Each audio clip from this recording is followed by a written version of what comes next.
फुरफुरी नगर गांव में पता नहीं एक चुड़ैल आ गई थी। वह चुड़ैल 3 सर वाली चुड़ैल थी और वह चुड़ैल बहुत ही खतरनाक थी और वो हर रोज़ फुरफुरी नगर जाता और फुरफुरी नगर के लोगों को खाकर अपना पेट भरता। इसी तरह फुरफुरी नगर के लोग को खाकर अपना पेट भरता और वहाँ से चला जाता। इसी तरह धीरे धीरे फुरफुरी नगर के आदिवासी कम हो गए।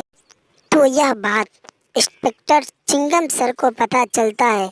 तो वो चिंगम सर दौड़ते दौड़ते अपने मोटू पतलू के पास पहुंचते हैं और मोटू पतलू से कहते हैं कि मोटू पतलू, अपने फुरफुरी नगर में बहुत तेज़ी से जनसंख्या कम हो रहे हैं।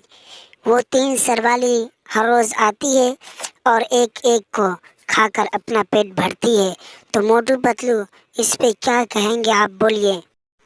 फिर मोटू बोलता है, चिंगम सर, क्यों ना हम वो चुड़ैल को बोले कि चुड़ैल, तुम फुरफुरी नगर मत आओ और इंसान को खाना बंद कर दो। मैं तुम्हें रोटियां फुरफुरी नगर वालों से खिलवाऊंगा। हाँ यार मोटू, तुम सही कह रहे हो, लेकिन वो 3 सर वाली चुड़ैल को रोटियां कौन बना कर देगा? अगर रोटियां बना कर देगा कोई तो मेरे फुरफुरी नगर की जनसंख्या भी कम नहीं होगा। लेकिन बताओ, रोटी कौन बना के दे? चिंगम सर, हम फुरफुरी नगर वालों से हर रोज़ एक एक घर से एक एक रोटियां लेकर के वो चुड़ैल को दे देंगे। फिर पतलू बोलता है, मोटू, तुम यह क्या पागलपंती कर रहे हो? वो चुड़ैल का पेट नहीं, कुआं है कुआं। हम लोग कितना भी बना के देंगे उसको कम ही पड़ेगा। तो पतलू, तुम ही बताओ, वो चुड़ैल का क्या करे? कुछ ना कुछ तो करना ही पड़ेगा, नहीं तो अपन लोग भी उन चुड़ैल के हाथों से मारे जाएंगे। फिर पतलू कुछ समय बाद सोचता है और बहुत देर सोचने के बाद फिर बोलता, मोटू पतलू और चिंगम सर, मेरे पास एक आइडिया आया है। वो काली पहाड़ में के अंदर एक ऋषि मुनि बाबा रहते हैं, वही बाबा मदद कर सकते। हाँ तब पतलू, देरी किस बात की? चलो अपन तीनों लोग मिलकर उस बाबा के पास चलते हैं। फिर पतलू बोलता है, लेकिन चिंगम सर, वो ऋषि मुनि बाबा तो अपने तपस्या पे बैठे हुए हैं, उसको कौन जगाएगा? कहीं वो गुस्सा होकर अपन लोग को श्राप ना दे दे। लेकिन इस चुड़ैल का कुछ ना कुछ तो करना ही पड़ेगा। चलो अपन लोग चलते हैं।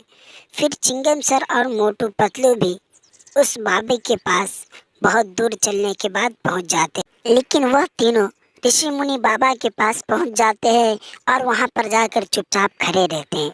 लेकिन पतलू बहुत डरने के बाद हिम्मत बांधकर बोलता, ऋषि मुनि बाबा, हम तीनों का आपको नमस्ते। आप नाराज मत होना, क्योंकि हम लोग बहुत बड़े परेशानी में हैं। फिर ऋषि मुनि बाबा पतलू के पास जाते हैं और पतलू ऋषि मुनि बाबा को सारा चीज़ वो मन में ही बता देते हैं, क्योंकि ऋषि मुनि बाबा बहुत खतरनाक बाबा थे। फिर ऋषि मुनि बाबा पतलू से कहता है, फिर ऋषि मुनि बाबा बोलता है, पतलू बेटा, तुम्हें मैं एक जादुई छड़ी दूंगा ताकि उस चुड़ैल को तुम उस जादुई छड़ी से मार देना। फिर पतलू बोलता है, ऋषि मुनि बाबा, आप मुझे वो छड़ी दो, मैं उस चुड़ैल को अभी का अभी खत्म कर दूंगा। पतलू बेटा, मैं तुम्हें उस छड़ी ऐसे नहीं दे सकता। मैं तुमसे एक सवाल करूंगा, बता दिए तो मैं उस छड़ी दे दूंगा। फिर पतलू बोलता है, बाबा आप सवाल कीजिए, मैं जवाब देने के लिए तैयार हूँ। बेटा, कौन सा ऐसा चीज है जो चल फिर सकती है लेकिन अपन लोग उसको देख नहीं सकते?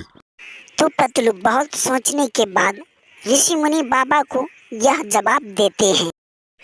फिर पतलू बोलता है, ऋषि मुनि बाबा, आपके सवालों का जवाब हवा है, हवा। फिर ऋषि मुनि बाबा अपने शक्ति से उन तीनों को उस चुड़ैल के पास भेज देता है। फिर पतलू वह चुड़ैल के पास जाता है और चुड़ैल से कहता है, चुड़ैल, अब तो तुम्हारा खैर नहीं। फिर यह बात बोलकर उस चुड़ैल को मार देता है और मारकर बहुत बड़ा काम करता है, क्योंकि उसके फुरफुरी नगर के लोग अब कम नहीं होंगे।